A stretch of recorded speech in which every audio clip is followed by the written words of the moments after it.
বলেন আমার কাছে কি জানতে চান? গেল বছর বৈদেশিক মুদ্রার তহবিল শূন্য এসে ঠেকছিল।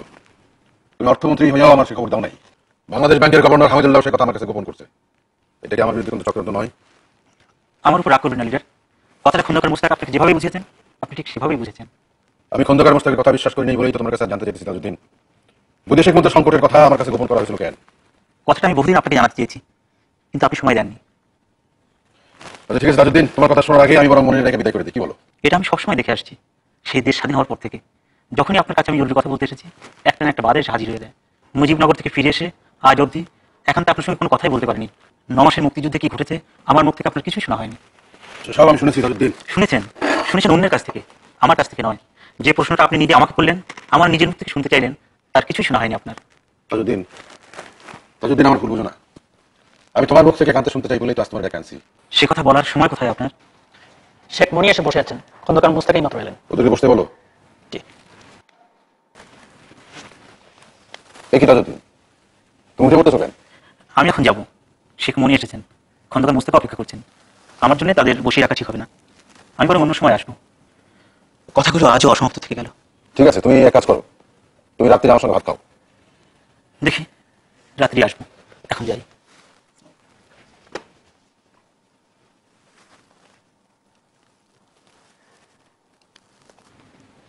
আসো আসো। কি তোমরা কি একসঙ্গে আসছো না আলাদা আলাদা? আমি আগে এসেছি, উনি এইমাত্র এলেন। মনে হচ্ছে জাতির গ্রেট নেফিউ, বলতে পারি ফিউচার অফ দ্য নেশন, তাই আগে থেকে অনুসরণ করে চলি। অতিভক্তি কিসের লক্ষণ জানো তো মুস্তাক? বিলক্ষণ জানি, তবে আমারটা অতিভক্তি নয়। দিব্য দৃষ্টিতে ভবিষ্যৎ দেখতে পাই বলি বলছি। আমার কি বাজে কথা বলে সময় নষ্ট করবো, না কাজের কথায় আসবো? বেশ বেশ বেশ, আগে তোমার কাজের কথাটাই সার। তবে তার আগে আমার একটা প্রশ্ন। বলো মুস্তাক, তোমার প্রশ্নটা কি শুনে? তোমার কাছে নাকি এর আগে এসেছিলেন আতাউর রহমান খান, তারপর এসেছেন তাজউদ্দিন, ব্যাপারটা কি লিডার? তোমার কি সন্দেহ হচ্ছে মুস্তাক যে আমরা ষড়যন্ত্র করতেছি? আমি বাপু ষড়যন্ত্র বুঝি না, সোজা মানুষ, তাই সাদাসিধে কথা। বলো তোমার সাথে সাথে কথাটা শুনি। তুমি যখন বাকশাল করো তখন এই আতাউর রহমান খান সমর্থন দিলেন না। এখন শুধু বাকশালে জয়েন করা নয়, দেখি তোমার কাছে এসে গুড়গুড় করছেন। অন্যদিকে তাজউদ্দিন মন্ত্রিসভা থেকে বাদ পড়ায় গোসা করে ঘরে খিল দিয়ে বসছিলেন। এখন দেখছি তোমার কাছে আবার তারা আনাগোনা শুরু হয়েছে।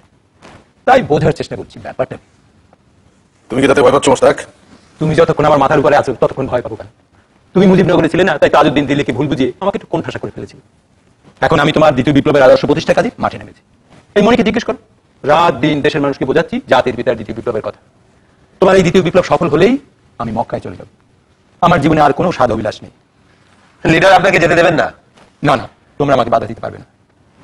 আমি মন ঠিক করে ফেলেছি, এই শেষ জীবনটা আল্লাহর ঘর আর আল্লাহর রসুলের রওজা পাকে গিয়ে ইবাদত বন্দি করে কাটিয়ে দেব। জীবনে যা চেয়েছিলাম সবই পেয়েছি। দেশ স্বাধীন হয়েছে, তুমি শেখ মুজিব আমাদের নেতা, পাকিস্তানি কারাগার থেকে জীবিত অবস্থায় ফিরে এসছো, দেশ শাসন করছো। আমার আর জীবনে চাওয়া পাওয়ার কি থাকতে পারে? দেশের সেবায় সারাটা জীবন কাটিয়েছি, এখন এই শেষ জীবনটা আল্লাহর বন্দিগিতে কাটাবো। কিন্তু আল্লাহ কি বলবেন জানো মুস্তাক?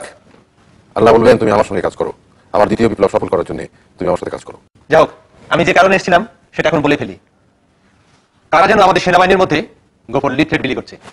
কথাটা আমার কেন এসছে? আমার মনে হয় এটা কর্নেল তাহের এবং জাসদের একটা অংশের কাজ। তারা গণবাহিনী গঠন এবং বর্তমান সরকারকে উচ্ছেদ করে একটা বিপ্লবী সরকার গঠনের জন্য সেনাবাহিনীকে উস্কানি দিচ্ছে। জাসদ বা কর্নেল তাহের কর্মকাণ্ডে আমরা তেমন চিন্তিত নই, কিন্তু আমরা কিছুটা উদ্বিগ্ন জামাত, রাজাকার, আলবদরদের কর্মকাণ্ডে। কি যে বলো, ওদের রাজনীতি করা তো দেশে নিষিদ্ধ করে দেওয়া হয়েছে। কিন্তু ওরা তো আন্ডারগ্রাউন্ডে এখনো কাজ চালাইতেছে মুস্তাক। তাদের সাথে আছে চীনাপন্থী কমিউনিস্টদের কিছু গোপন দল এবং পাকিস্তানপন্থী কিছু দল।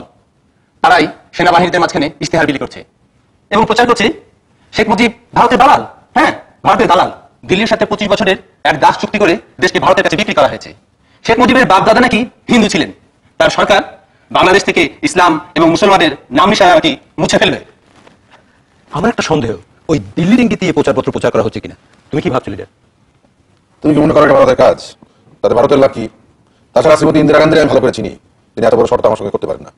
একটা কথা ভেবে দেখো, আমরা পাকিস্তানের কূটনৈতিক স্বীকৃতি পেয়েছি, তুমি লাহোরে ইসলামী শীর্ষ সম্মেলনে গিয়ে সকল মুসলমান দেশগুলোর সঙ্গে সম্পর্ক জোরালো করে এসছো। ভারত নিশ্চয়ই এটা ভালো চোখে দেখছে না। ইন্দিরা গান্ধী ভারতের প্রধানমন্ত্রী হতে পারেন, কিন্তু তিনি তো গোটা সরকার নন। আর সরকারের ভিতর অনেক খারাপ লোক আছে যারা বাংলাদেশকে তাবেদার বানিয়ে রাখতে চায়। তোমার কি ধারণা এটা ভারতের কাজ? আমার ধারণা নয়, সন্দেহ। তুমি এই লিফলেটগুলো দেখে বিরক্ত হবে, ভাবে এটা পাকিস্তানপন্থী এবং পাকিস্তানের চরদের কাজ, ফলে তাদের বিরুদ্ধে তুমি ব্যবস্থা নেবে। তাতে পাকিস্তানের সঙ্গে এবং গোটা ইসলামী দেশগুলোর সঙ্গে বাংলাদেশের সম্পর্ক যেটুকু ভালো হয়েছিল তা নষ্ট হবে, তাতে ভারতের লাভ। আমি আপনার সাথে একমত নই। পাকিস্তান বাংলাদেশকে স্বীকৃতি দিয়েছে খারাপ মতলবে। ভুট্টো বাংলাদেশে এসে যে কাজটা করে গেছেন তার ব্যাখ্যা কি? তিনি কয়েকশো পাকিস্তানি গুপ্তচর নিয়ে ঢাকায় এসেছিলেন। ঢাকায় জামাত এবং মুসলিম লীগের নেতাদের সঙ্গে তিনি গোপনে যোগাযোগ সম্পর্ক স্থাপন করেছেন। চীনাপন্থী উপদল ও নকশালপন্থীদের তিনি গোপনে টাকা পয়সা যোগাচ্ছেন বাংলাদেশে অরাজকতা সৃষ্টির জন্য। আমাদের সেনাবাহিনীতেও তিনি উস্কানি দিচ্ছেন। মুশতাক, চক্রান্ত শুধু একদিকে না, চারিদিক থেকে হচ্ছে। আমাদের স্বাধীনতার শত্রু এখন ঘরের ভেতরে, ঘরের বাইরে। আমাদের পার্শ্ববর্তী দেশ ভারত, আমাদের মিত্র দেশ, সেখানেও কি আমাদের শত্রু নাই? আর পাকিস্তান তো ৭১-এর পরাজয়ের প্রতিশোধ নেওয়ার জন্য বদ্ধপরিকর। মুশতাক,